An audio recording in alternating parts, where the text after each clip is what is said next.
देखिए, पहली बात तो ये देखें ना कि अल्हम्दुलिल्लाह पाकिस्तान ने यानी कई ममालिक ने अपनी इकॉनमी जो है वो मजबूत की, फिर इकॉनमी की बेस के ऊपर अपना इन्फ्लुएंस दुनिया के ऊपर रखा। कई ममालिक ऐसे हैं जिन्होंने अपनी इकॉनमी जो है वो मजबूत करने से पहले अपनी मिलिट्री को मजबूत किया और दुनिया पर इन्फ्लुएंस रख कर अपनी इकॉनमी को मजबूत कर लिया। अब मसला ये है कि दुनिया में अब एक मजबूत इकॉनमी और मजबूत डिफेंस जो है वो दोनों जो है वो मैंडेटरी हो चुके हैं। तो हमें तो हमारा जो फोकस है वो हमारा अल्हम्दुलिल्लाह दिफा तो मजबूत है, लेकिन हमारी इकॉनमी उतनी मजबूत नहीं है जितना इसको जिस मियार के ऊपर इसको होना चाहिए। उस हवाले से मुख्तलिफ जो ऑप्शंस हैं उनको एक्सप्लोर करने की कोशिश की जा रही है। पाकिस्तान जैसे प्रेसिडेंट ट्रंप जो वो ट्रेड की बात करते हैं, तो वो ट्रेड की अपॉर्चुनिटीज़ भी हम अमेरिका के साथ भी, चाइना के साथ भी, और जहाँ जहाँ से हमें मिलेंगी हम उसको एक्सप्लोर करने की कोशिश करेंगे। और कोशिश होगी कि हमारे ऊपर जो है वो कम से कम जो है वो अब ये हम कर्जे लें और ट्रेड के ज़रिए अपनी इकॉनमी को हम आगे बढ़ाएं। बट इवन देन ये ख्वाहिशात हैं, अमली तौर के ऊपर क्या हम ये कर पाएंगे नहीं कर पाएंगे ये तो वक्त साबित करेगा। लेकिन इस वक्त जो आप ईरान की सूरत हाल की, ईरान और इसराइल की शिदगी की सूरत हाल के अंदर अगर देखा जाए तो इसमें तो सबसे ज़्यादा इफेक्ट जो है वो पूरे मिडिल ईस्ट में आएगा। पाकिस्तान के ऊपर इफेक्ट इसका आना है या नहीं आना, लेकिन मिडिल ईस्ट के ऊपर इसका ज़्यादा इफेक्ट इसलिए आना है कि यहाँ पर इस खिते में अमन है तो टूरिज़्म है। यहाँ पर अगर जैसे आप बात कर रहे हैं अब नाए हरमज़ की, कि अगर वो बंद हो जाता है तो फिर इनका कतर का जो है वो फ्यूल किस तरह जो है वो वेस्ट में जाएगा या दीगर ममालिक जो बेचने वाले हैं। तो पहले ही वेनेजुएला जैसे जो बड़े ऑयल प्रोड्यूसिंग कंट्रीज़ हैं वो उनसे आप ऑयल परचेज भी नहीं कर सकते, ठीक है। तो इस तरह की कई जो है वो सेंक्शंस हैं, बंदिशें हैं। तो ये अब सिचुएशन है। ईरान के ऊपर भी ये बंदिश लगी हुई है। अब ईरान पहले अपना जो है वो पेट्रोल और जो क्रूड ऑयल है ये बेच रहा था, ये स्मगल होकर भी कई ममालिक में जाता था। अब ये भी उसको हिट पड़नी है ईरान को। बिल्कुल, तो ओवरऑल इसका इम्पैक्ट तो आना ही आना है जो हालात बन चुके हैं। नजीब साहब, हर क्राइसिस के अंदर एक अपॉर्चुनिटी होती है। अगर एक मुआशी माहिर के तौर पर मैं आपसे पूछूं कि इस क्राइसिस से हमें क्या अपॉर्चुनिटी मिल सकती है जिसको हम to the benefit of Pakistan इस्तेमाल कर सकते हैं? काबिल साहब, ये बड़ा इंपॉर्टेंट क्वेश्चन है। और एक तो ये मैं कहता हूँ कि जो अपॉर्चुनिटी 10 मई के बाद पाकिस्तान की क्रिएट हुई है ना, I mean I have spoken to a number of businesses जो एक्सपोर्ट भी करते हैं, I speak with government officials also, and जो अभी रिसेंट मीटिंग्स वाशिंगटन में हुई हैं, आपको एक बात तो क्लियर होगी ना, brand Pakistan today holds a very different value then brand Pakistan before 10th।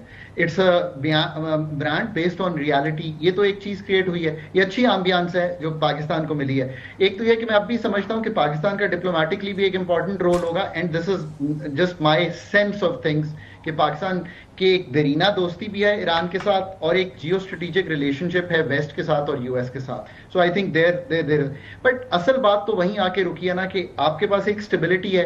अब आप इस टाइम को गेन कीजिए, चलें ये तो हम संभाल लेंगे, एक वक्त है ये गुजर जाएगा, कि जो आपने फंडामेंटल्स ऑफ द इकोनॉमी ठीक करने हैं, ये तो बात तय हो गई ना कि इस फ्यूल की रिलायंस से निकले हुए और एनर्जी को डिफरेंटली 5 साल में बिहेव करता देखना है पाकिस्तान में। इसी तरह जो पाकिस्तान की पैदावारी सलाहियत है, इसी तरह जो माइंस एंड मिनरल्स की सलाहियत है, इस वक्त जितनी स्टेबिलिटी अल्हम्दुलिल्लाह पाकिस्तान में है, जितनी टेल विंड्स हैं पाकिस्तान के लिए, अगर मैं वो मतलब 78 साल में देखता हूँ, मतलब एक तरह की पॉलिटिकल स्टेबिलिटी है, इंस्टीट्यूशंस एक डायरेक्शन में पुल कर रहे हैं, ऑयल की कीमत बेनाइन रही है, अभी भी 76 पे है, मैनेजेबल है, पाकिस्तान का आईएमएफ की एंगेजमेंट एक ठीक चल रही है, आपका बिल्डअप हो गया है, इन्फ्लेशन मतलब जितनी सोची थी उससे ज्यादा नीचे चली गई है।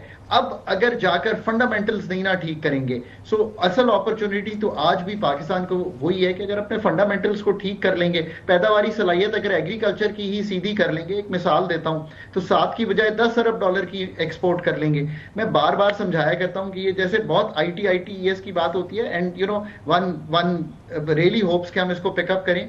सिर्फ राइस की एक्सपोर्ट 3.5 अरब डॉलर की हुई थी पाकिस्तान से, पूरे IT सेक्टर की एक्सपोर्ट 3.5 अरब डॉलर की है।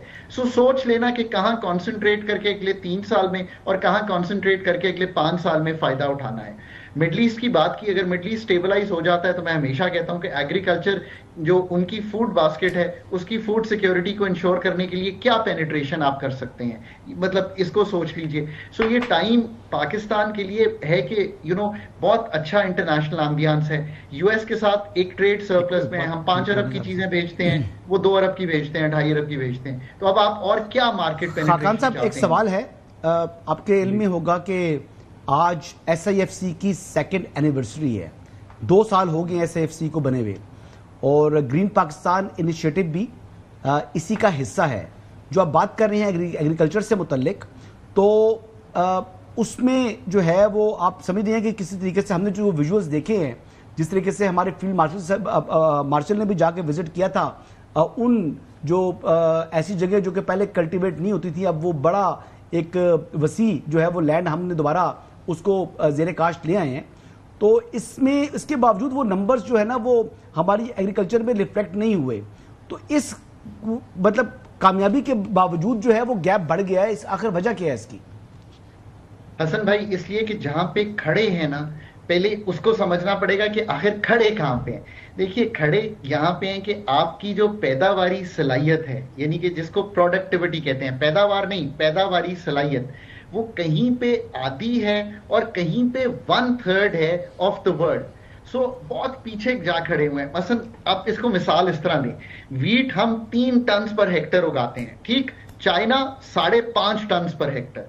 अब गैप देखिए कितना है।